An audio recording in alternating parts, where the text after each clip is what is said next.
오늘 저희는 미나스 제라이스주의 트레스 코라소이스에 와 있습니다. 여러분께 가스통이 어떻게 만들어지는지 보여드릴게요. 같이 보실까요?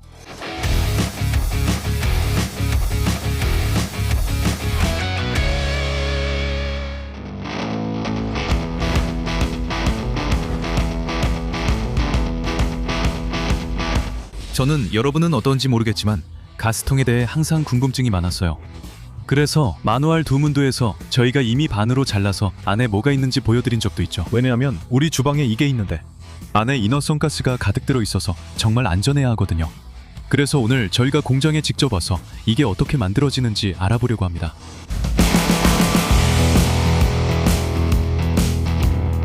가스통은 기본적으로 5개의 큰 부품과 3개의 작은 부품으로 구성되어 있습니다. 여러분께 보여드리기 위해 조립해 보겠습니다. 하단 받침대, 하단 캡, 상단 캡, 상단 손잡이, 플랜지입니다. 플랜지에는 밸브가 들어가는데 이 밸브를 통해 가스가 나옵니다. 그리고 안전 플러그가 있는데 이건 화재 방지용 보호 장치로 이미 매뉴얼 두문도에서 보여드린 적이 있습니다. 마지막으로 빈 용기 무게 표시판가 있는데 이건 가스통이 비었을 때의 무게를 표시해 줍니다. 가장 흔한 가스통은 P13인데 이 가스통은 내부에 13kg의 가스를 담을 수 있기 때문입니다. 하지만 여기서는 가스통의 기술 용어인 압력용기를 비롯해 다른 종류의 압력용기도 생산합니다. 각각의 압력용기는 보관할 물질에 따라 별도의 설계가 필요합니다. 우리가 집에서 사용하는 가스통에는 보통 LPG, 즉 액화 석유가스가 들어있습니다. 네, 맞아요. 말씀하신 대로 액화입니다.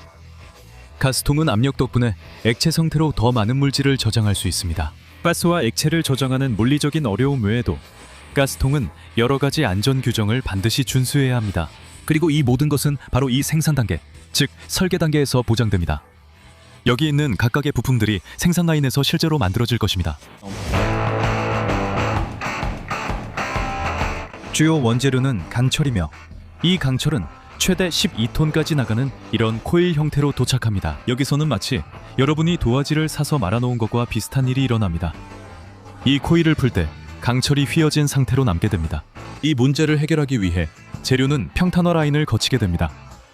여러 개의 롤러가 강철을 펴주는 역할을 합니다. 그 다음에는 이 강판이 매우 강력한 프레스에 의해 잘리게 되는데 프레스 끝에는 마치 케이크 모양틀처럼 생긴 칼날이 달려 있습니다. 여기서 원형과 직사각형이 만들어져 가스통 본체가 되고 유통업체 로고와 등록번호도 프레스로 새깁니다. 공정이 끝나면 모든 것이 맞는지 치수를 확인합니다.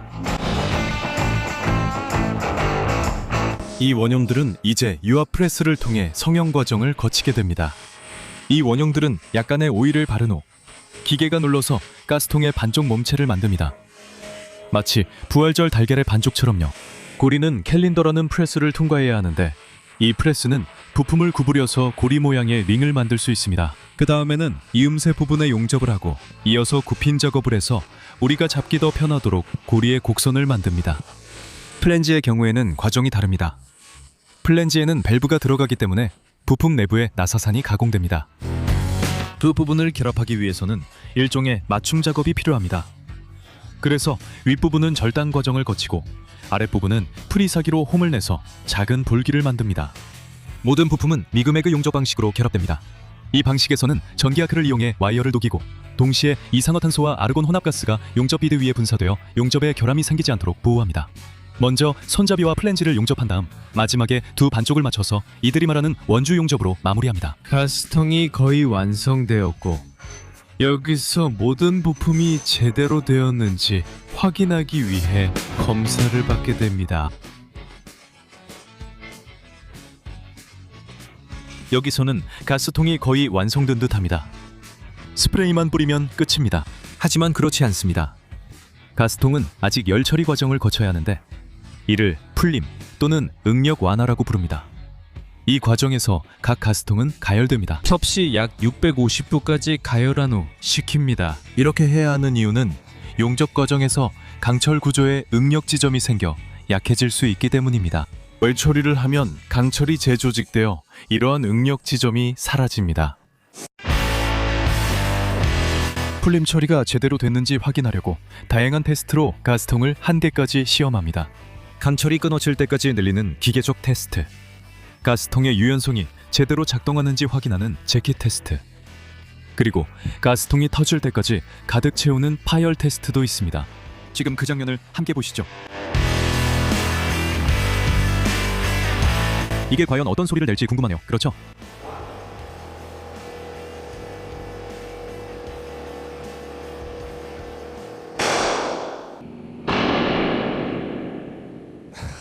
어떻게 됐는지 한번 봅시다. 와, 이게 동그랗게 변했고 위쪽이 갈라졌네요. 여기서 물이 나오는 걸 보면 알 수 있어요. 터질 때는 저기 계기판을 더 이상 안 보고 있었는데 대기압의 80배가 넘었어요. 그러니까 집에서 견뎌야 하는 압력의 5배 이상이죠. 여기 압력이 바로 표시되어 있는데 이게 통한 대기압의 몇 배인지 보여줍니다.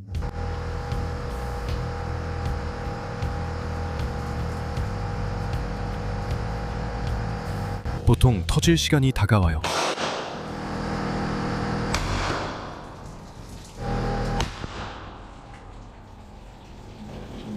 여기 위에서 빗방울이 거의 같은 지점에 떨어지는 게 느껴졌어요. 가스통이 폭발하는 게 좋아요를 받을 만한 일이 아니라면 뭐가 받을 수 있을지 모르겠네요.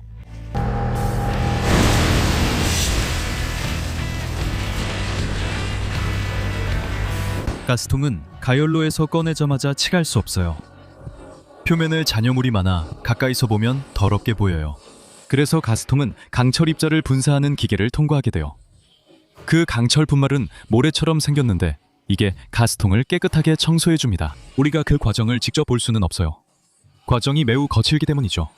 하지만 여기 강철 입자가 있습니다. 봐요. 정말 깨끗하게 나왔죠? 반대편도 깨끗하고 표면이 약간 거칠어 바로 도색할 수 있어요. 도장은 여러 겹으로 이루어져요. 먼저 방청 프라이머가 도포되는데 이건 침지 방식으로 적용돼요. 즉, 용기가 탱크에 담가지는 거죠.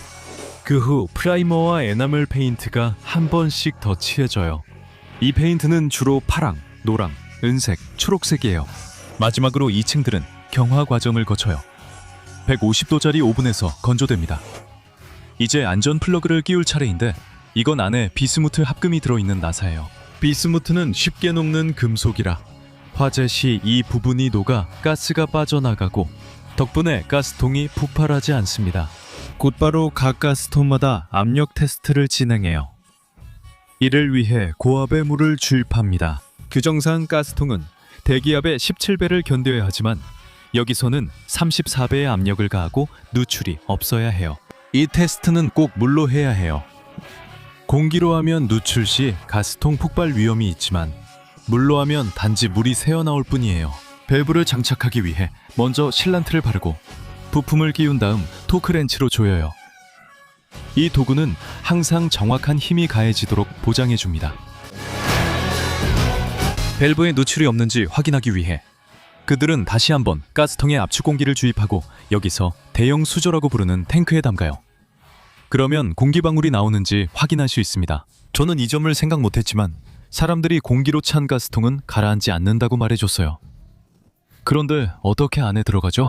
여기 컨베이어 벨트 아래 자석 때문에 가스통이 붙어서 제가 들어올릴 수가 없어요. 이 테스트가 끝난 후에는 안에 있던 압축 공기를 빼내야 해요. 그렇지 않으면 가스가 들어가지 않거든요. 그 다음에 가스통들은 무게를 재는 과정을 거쳐요. 모든 가스통은 14.5kg에서 14.5kg 사이여야 해요. 저울로 무게를 확인한 다음 가스통의 무게를 알려주는 용기 중량 표차를 붙여요. 이것이 생산 과정의 끝을 의미해요. 가장 일반적인 가스통은 우리가 말한 것처럼 13.5kg에서 14.5kg 사이의 무게를 가지고 있어요. 하지만 여기에서는 13kg의 가스를 담을 수 있으면서도 훨씬 더 가벼운 또 다른 가스통도 개발했어요. 빈 상태에서는 무게가 8.5kg에서 9.5kg 정도예요. 그래서 운반이 훨씬 더 간단하고 저렴해지고 집에서도 가스통을 훨씬 더 쉽게 옮길 수 있어요. 이게 마치 마법 같아요. 여기서 제가 4kg은 더 힘이 세진 것 같아요. 여기서 가스통들은 철장 트럭에 실려서 가스 유통업체로 이동해요. 그곳에서 이 안에 LPG를 채우고 수백만 브라질 가정으로 보내게 됩니다. 가스가 다 떨어지면 다시 유통업체로 돌아가서 재충전됩니다. 이 사이클은 가스통을 잘 관리하면 40년 이상도 지속될 수 있어요. 그러니까 다음에 가스트럭이 길을 지나가는 걸 보면 당신이 주방에서 안전하게 사용할 수 있는 제품을 만들기 위해 얼마나 많은 노력이 들어갔는지 기억하게 될 거예요. 가스 왔어요.